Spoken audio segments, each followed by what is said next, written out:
경막외 마취 안내. 안녕하십니까?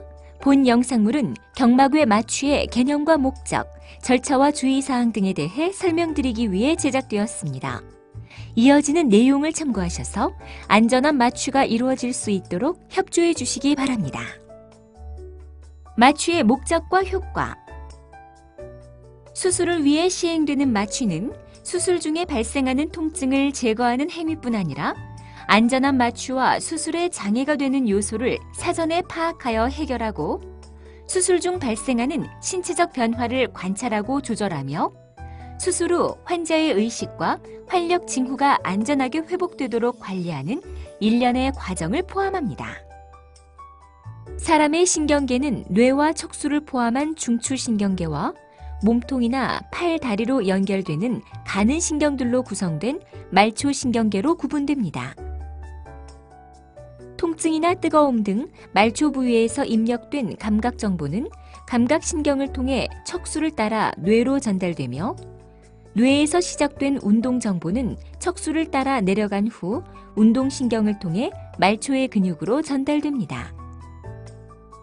뇌와 말초신경을 연결하는 척수는 척추뼈들로 구성된 척수각 내부에 위치하고 있으며 경막과 지주막, 연막이라는 세 겹의 뇌척수막에 의해 둘러싸여 있습니다.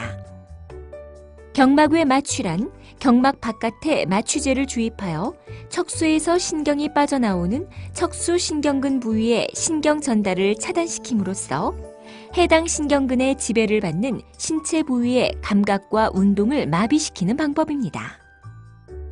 경막외 마취를 시행할 때에는 마취제를 한 번에 주입하기도 하지만 수술 시간이 길어지거나 수술 후의 통증 조절을 위해 도관을 삽입, 이곳을 통해 마취제를 추가로 주입하거나 자가조절 진통장치를 연결하기도 합니다.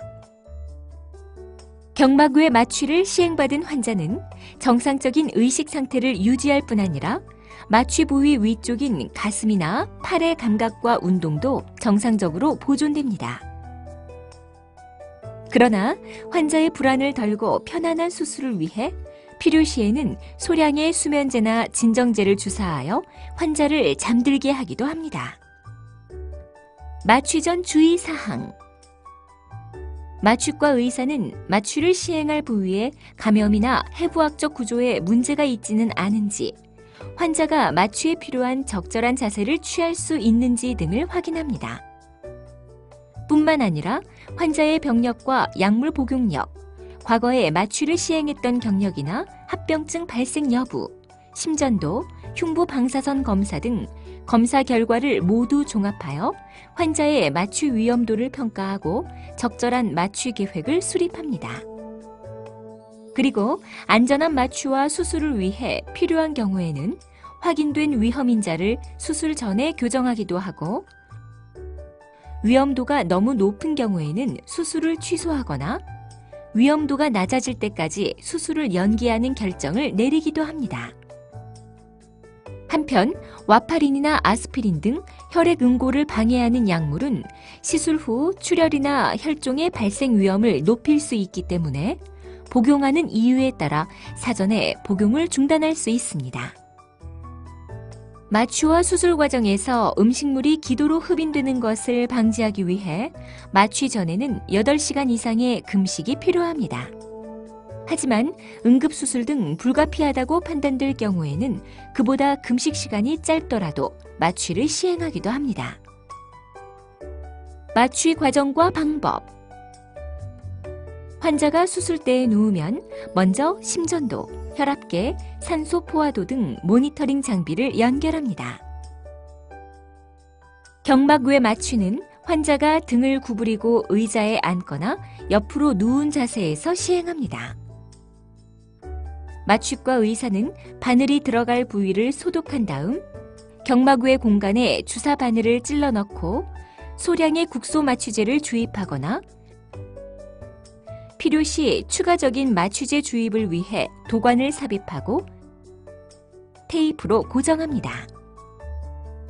한편 주사 바늘을 찌르거나 도관을 삽입할 때 뻐근하거나 저린 통증이 발생할 수 있으나 갑자기 몸을 움직이지 마시고 의료진에게 불편한 부분을 말씀해 주십시오. 마취과 의사는 마취제를 주입한 다음 알코올 솜이나 바늘을 이용하여 마취 부위를 확인합니다. 마취가 유도되고 나면 외과 의사는 수술에 필요한 자세로 환자의 몸을 고정하고 수술 부위를 소독한 다음 수술을 시작합니다. 한편 의식을 완전히 잃게 되는 전신 마취와 달리 경막외 마취를 시행받은 환자는 의식이 깨어 있으며 마취로 인해 통증 감각은 없어지지만 피부에 닿는 감각 등은 느껴질 수 있습니다. 마취과 의사는 환자가 불안해하는 등 필요하다고 판단될 경우 약간의 진정제나 수면제를 투여하여 환자를 잠들게 하기도 합니다. 마취 후 주의사항. 도관을 삽입하지 않은 경우에는 시간이 지나면서 천천히 마취에서 회복됩니다. 하지만 마취에서 풀리는 시간은 사람마다 차이가 있으므로 감각이나 운동 기능이 천천히 회복되더라도 불안해하실 필요는 없습니다. 한편 수술 후 진통을 위해 도관을 삽입한 경우에는 이곳을 통해 마취제를 추가로 주입하거나 자가조절 진통장치를 연결해서 사용합니다. 그리고 더 이상 진통이 필요 없다고 판단되면 의료진이 도관을 제거해 드립니다. 마취의 합병증과 부작용. 요통. 경막외 마취를 위해서는 등 부위에 주사침을 삽입해야 하므로 마취 후 허리와 등 부위에 통증이 발생할 수 있습니다. 이러한 요통은 마취 후 비교적 흔하게 나타나지만 대부분의 경우 시간이 지나면서 저절로 호전됩니다. 두통. 뇌척수막 속에는 뇌척수액이라는 맑은 액체가 들어있어서 일정한 압력으로 뇌와 척수를 지지하고 있습니다. 경막외 마취 후에는 주사침이나 도관에 의해 뇌척수막이 자극을 받거나 뇌척수막이 천자되면서 뇌척수액의 압력이 감소하여 두통이 발생할 수 있습니다. 두통은 경막외 마취 후 비교적 흔하게 나타날 수 있는 합병증으로 특히 여성이나 임신부, 젊은 사람 등에서 잘 발생하는 것으로 알려져 있습니다. 두통은 누워있을 때 사라지고 머리를 높이거나 앉으면 심해지는 양상을 나타내며 일반 진통제에 잘 듣지 않고 뒷목이나 어깨 부위의 뻣뻣함, 복시나 이명, 난청, 구토 등을 동반하기도 합니다. 대부분의 두통은 수일 이내에 저절로 호전되지만 일부 환자에서는 증상이 매우 심하거나 오랫동안 지속되기도 합니다. 증상이 가벼운 경우에는 머리를 들지 않고 누워있거나 수분 섭취를 늘리고 복대를 착용하는 방법 등을 사용합니다. 하지만 증상이 지속될 경우에는 본인의 혈액을 채취하여 마취했던 부위를 막아주는 시술을 시행하기도 합니다. 약물에 의한 부작용. 일부 환자에서는 마취제나 진정제 등의 약물에 의한 부작용으로 저혈압이나 어지럼증 등이 나타날 수 있으며 드물지만 심장 박동이 불규칙해지는 부정맥이나 심장마비 등이 나타날 수 있습니다. 국소적 부작용. 마취를 위해 주사침을 삽입한 부위에서 출혈이나 혈종, 감염 등이 발생할 수 있습니다. 신경 손상. 드물지만 마취용 주사침에 의해 신경 손상이 발생할 수 있으며 손상된 부위에 따라 배뇨장애나 배변장애, 하지의 감각 이상이나 마비 등이 나타날 수 있습니다. 경막외 마취 실패. 환자에 따라서는 주사 바늘이 잘 들어가지 않아서 경막외 마취를 할 수 없는 경우가 발생할 수 있으며 이 경우 전신 마취 등 다른 마취 방법을 시행해야 합니다.